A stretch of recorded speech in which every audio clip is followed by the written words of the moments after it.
Welcome to the Breeder's Brew, the dog breeding podcast hosted by me, Isobel, the canine nutrition coach.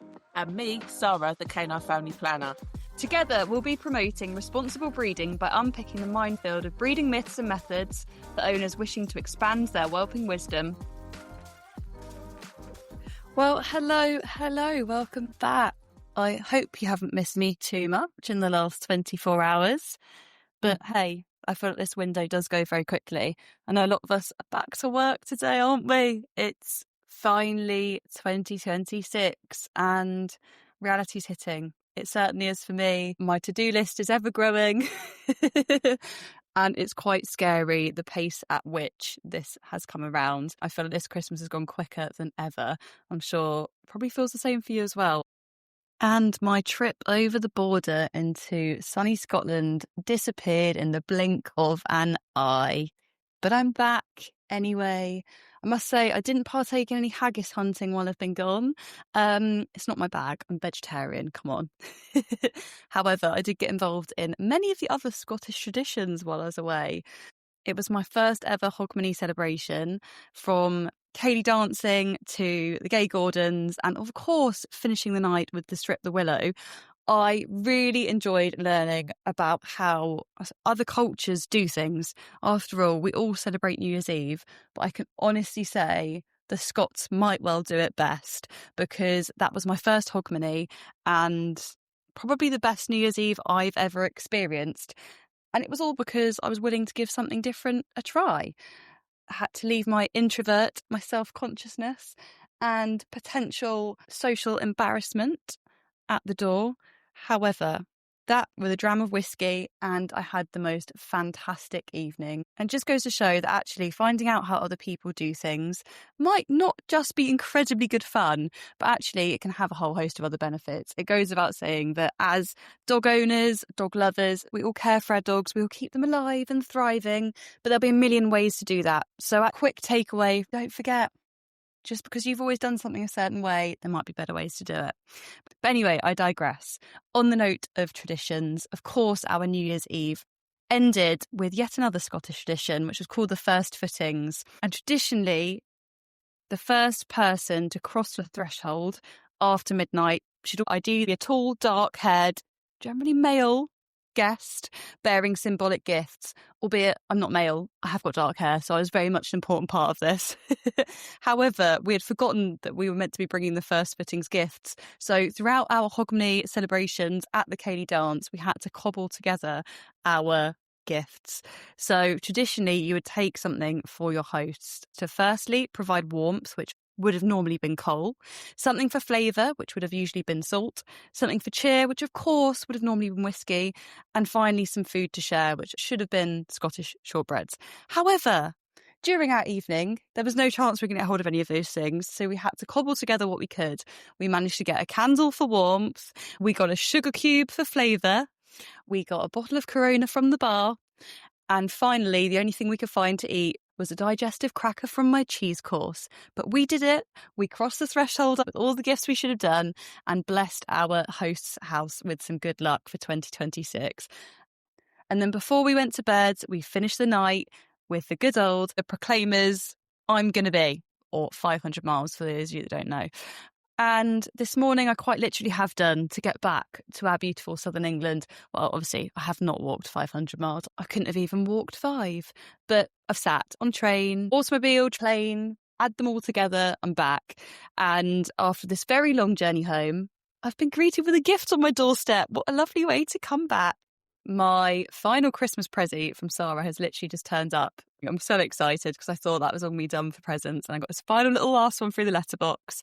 It's put a proper smile on my face, and it is the most beautiful guided journal. Those of you that are in our world will know that myself and Sarah are big advocates of journaling, of reflecting, and most importantly taking notes and observations, because if you don't have a frame of reference in the past, it's really hard to look back and see your growth, see your progress, and also see what changes you have made or what you might need to make.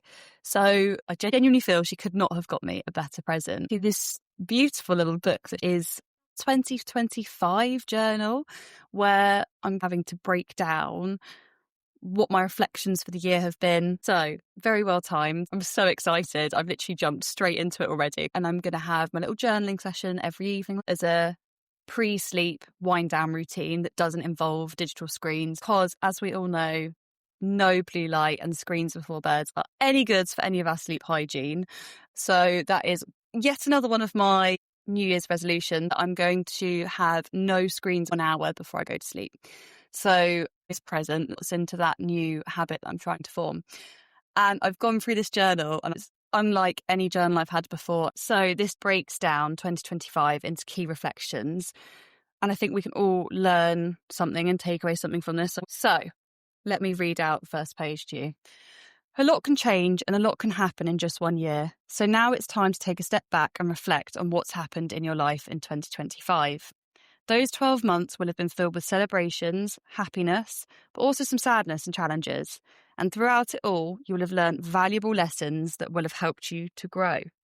So now, in the rest of this book, you'll be answering questions designed to help you reflect on all that has happened in your life in 2025, from the milestones to your happiest moments, to your hardest moments and everything in between.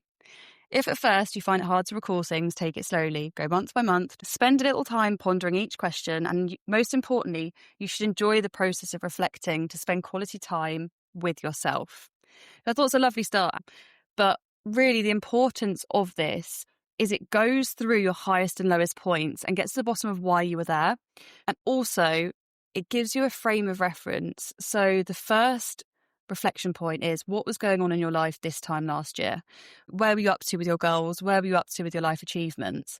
What were your major events and milestones of 2025? And what have you created, achieved and made happen 2025? And I think that's lovely to look at the positives, because actually we all achieved so much more than what we realise in a year. And to look back and feel that gratitude is a really important standpoint before we go into 2026.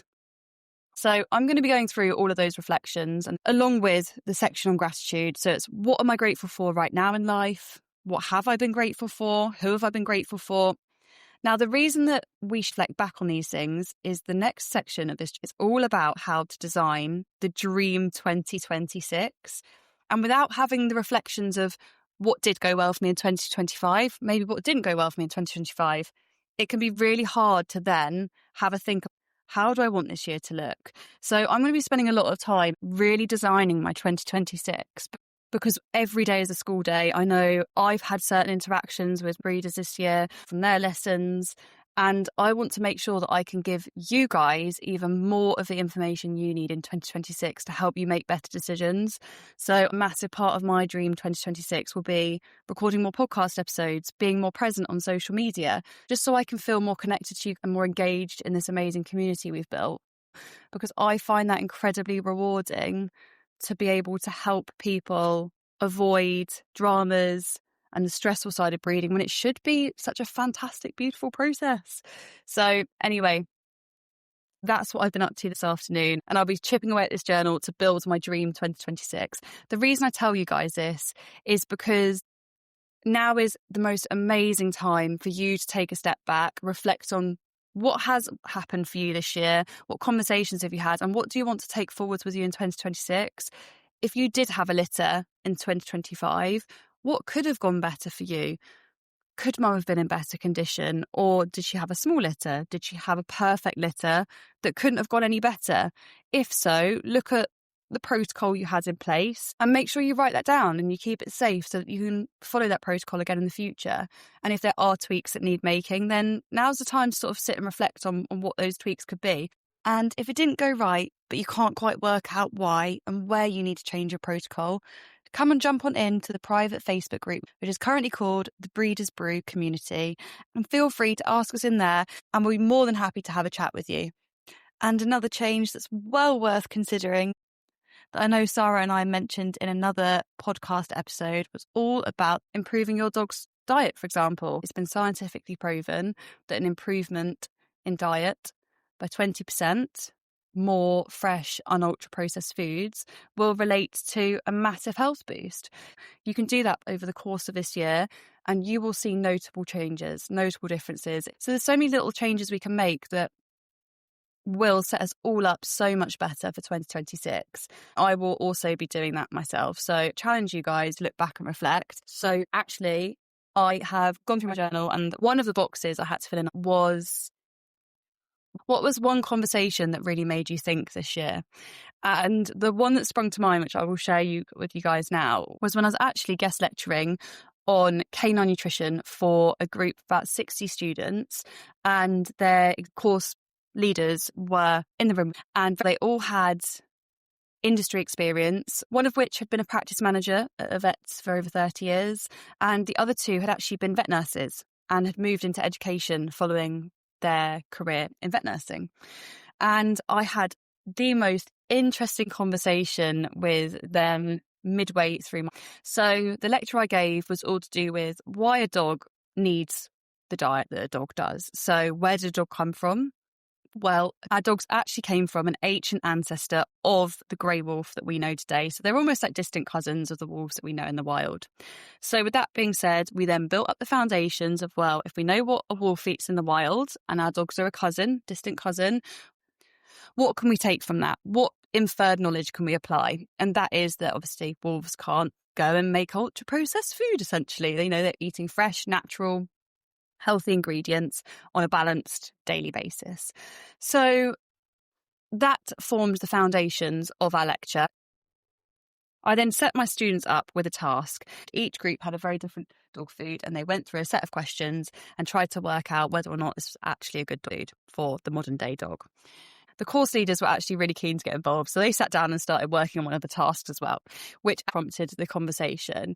And I was aware that with the background that they had in veterinary nursing, they might have been quite polarised in their views, and more importantly, they may not see eye to eye with the teachings that I was offering to their students. I was aware that one of the course leaders that had been in practice for a very long time was not necessarily on board with my views on feeding. And with that in mind, I was well braced for the conversation when it appeared, which was, Isobel, so do you tell everyone to raw feed? What is going to be the outcome of this lesson? What are you going to be telling my students? So from that lead in, I thought, right, this is going to be an interesting conversation. Based on her background, I wonder if she might be more pro-kibble than pro-raw, and whether she may have concerns around raw feeding, whether that be down to the balanced nature of the diet or bacterial or contamination risks. So we dived into the conversation. I gave her my views on raw feeding, which was it can be brilliant, but it doesn't suit everyone. And my teaching is always tailored to the owner and their lifestyle and their dog. Essentially, I apply something that we actually call the 3B lens. Now, the 3B lens is something that we teach inside the support club. The 3Bs stand for breed, brain, and background. And essentially what that means is every time we are helping people, whether that's through canine nutrition coach, support club, or anything else in between, because there is no point in me giving advice to somebody that owns a Labrador breed, a closed mindset, brain, and a background which means that they've always kibble fed and will never touch raw food. There would be no point me saying to them, you should really give raw feeding a go. It's going to revolutionise your dog's life, because they're not going to take on board that guidance and that information, and I'm not going to be able to help them.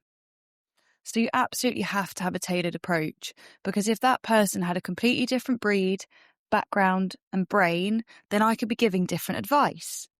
However, if that person had a miniature dachshund that had an open learner's mindset, brain, and a background that meant they were more novice to dog owning and therefore a little bit more willing to accept advice, the advice I give might be completely different. And it's no different when we come on to breeding topics as well. So it was fascinating to me as I put on my 3B hat, ready to give her an explanation as to why my teachings are different with everyone I sit down with. She stopped me in my tracks and said, I've worked in veterinary care, don't you? I said, yep. Yeah, I do. I appreciate your years of experience and dedication, and I'm aware that we are likely to have different views, especially as a couple of the brands of dog food I had set out in the room for the students to do their task on. We had Hill Science Plan, we had Purina, we had Royal Canin. and a few other really big players in the room, so that the students could really get to the bottom of the labels, understanding what was in the food and everything else. For those of you that have a vet practice that is large, quite corporate vet practice, you'll probably see that they have a shop inside, and the likelihood is that they will sell potentially Royal Canons, Hill Science Plan, or something like that. So I was full ready for the conversation to take that turn of, oh, well, actually, we recommend this. What really surprised me was her saying, yes, the whole time I was in practice, we recommended wholeheartedly that people should feed these big players in kibble. Then she proceeded to say, before I could jump in, however, since leaving vet nursing and doing my own research and becoming a dog owner, I am shocked, absolutely shocked at what our not only educational background taught us, but also what we're encouraged to advise in a professional stance. And she said, I don't touch half of the brands that I used to recommend to people anymore. I don't kibble feed. I fresh feed my dog. And I bet you're really surprised, aren't you? And I was really surprised. However, it just goes to show that having an open mindset is so powerful.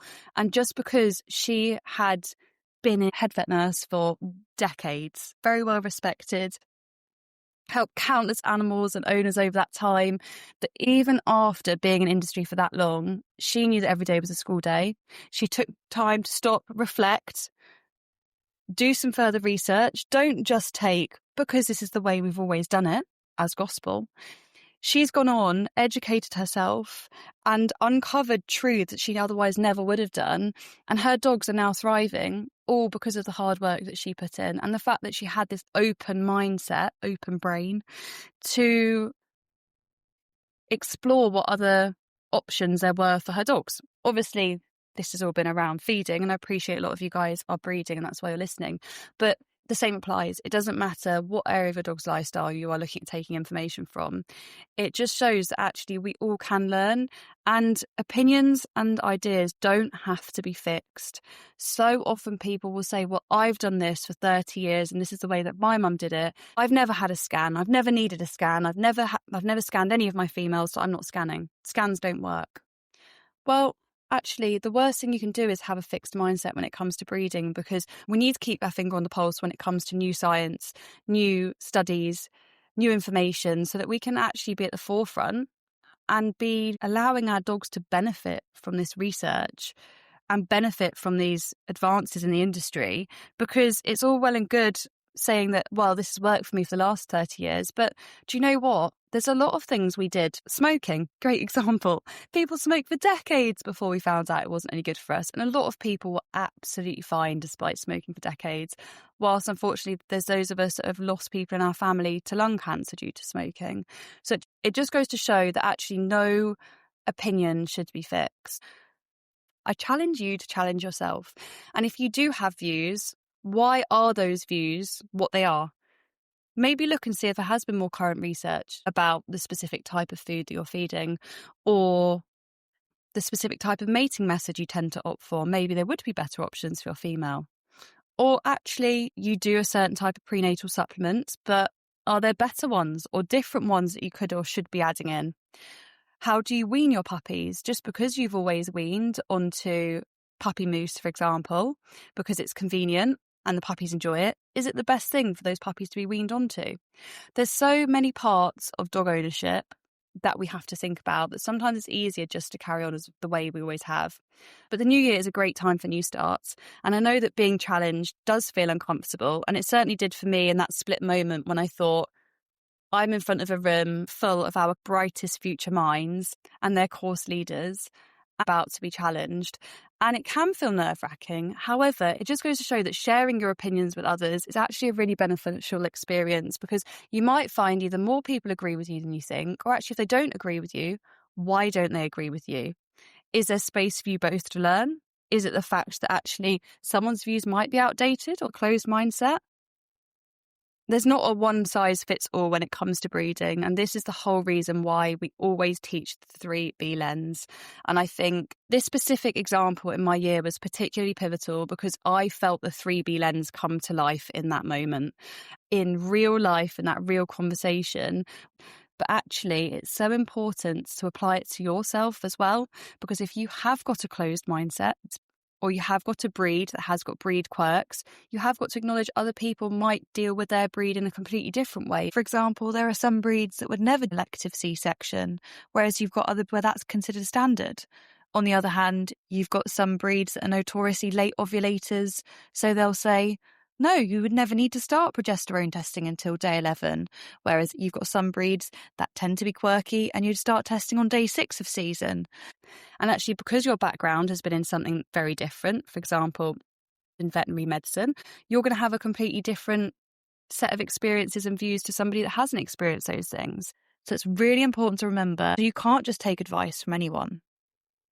So I think we all need to pop on our 3B lens a little bit more often and make sure that either the advice we're giving to people is tailored, or at least they're aware that you might have a slightly polarized view. And also, when we're listening to others, are they giving their advice to me through a 3B lens? And actually, what breed do they have? What brain do they have? What background do they have? So it was really lovely seeing such a core foundation to everything that we do come to life in that moment. And if you would like to learn more about the 3B lens and why it's so important, and actually how you can then use that to identify who should be in your inner circle when it comes to breeding, then I encourage you to jump into our support club, because we have an entire deep dive masterclass spotlight session on the 3B lens and actually how to find your dream team by using that. So if you haven't already yet, we do have a special gift at the moment, which is the code for 50% off your first month in the support club, which is BIRDS246. And that expires on the 12th night of Christmas. Just head over to whelpingworld.com/support club. So I hope you've enjoyed a bit of an inside look in my brain. Today's episode's been a different one, but I'm feeling very reflective at the moment, and hopefully you can take the opportunity to do so as well, because there's no time like the present to look back, look into the future, and start planning for what you want your dream life to look like with your dogs and your puppies. Every day is a school day. Keep that brain nice and open, and just remember that opinions should never be fixed. Always challenge yourself, challenge others, and stay up to date where you can. Apply the current research for the benefit of yours and your dog's lives. All right, I'm going to leave you to it. Have a lovely rest of your day. Enjoy whatever festivities you're up to, and we'll see you again tomorrow. Bye for now.